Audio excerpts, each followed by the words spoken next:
നമ്മൾ പ്രതീക്ഷിക്കാത്ത ചില സംഭവങ്ങൾ നമ്മുടെ ചുറ്റും നടക്കുമ്പോൾ നിങ്ങൾ ആശ്ചര്യപ്പെടരുത്. കാരണം നമ്മളെ കർത്താവ് ഉറപ്പിക്കുന്നതാണ് വളർത്തുവാനായി. സങ്കീർത്തനം 10-ാം അധ്യായത്തിൽ പറയുന്നു, ദുഷ്ടൻ പ്രബലനായി നിൽക്കുന്ന നമ്മൾ കാണും, പക്ഷേ അവൻ ജയിക്കുകയില്ല. കാരണം അവനിലൂടെയാണ് ദൈവം നമ്മളെ വളർത്തുന്നത്. അവൻ പ്രബലനാകും തോറും നമ്മൾ അതിനെ കണ്ട് ആദ്യം പേടിക്കും, പിന്നെ പോയി പിന്നെ പേടിയില്ലാതാകും. അപ്പോൾ ദുഷ്ടനെ ഭയക്കുന്നുവെങ്കിൽ അതിനെ ഒന്ന് മാറ്റിയെടുക്കാൻ ദൈവം ചെയ്ത പ്രവൃത്തിയാണെന്ന് വിചാരിച്ചാൽ മതി. എൻ്റെ ദൈവം വിശ്വസ്തനാണ്, വാക്ക് മാറുകയില്ല.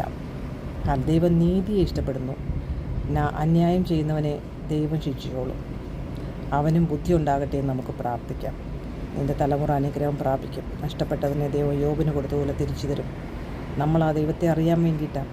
ഇപ്പോൾ ഞാൻ ദൈവത്തെ അറിയുന്നു എന്ന് യോബ് പറഞ്ഞതുപോലെ നമ്മളും അവനിൽ സന്തോഷിക്കാൻ വേണ്ടിയിട്ടാണ്. Never give up, God has A great plan about you. ഒരു മഴ വന്നാൽ അത് തോരും. ഹല്ലേലൂയ. സങ്കീർത്തനം 10-ാം അധ്യായം വായിക്കണം. Never give up. ശത്രു ജയിക്കുകയില്ല.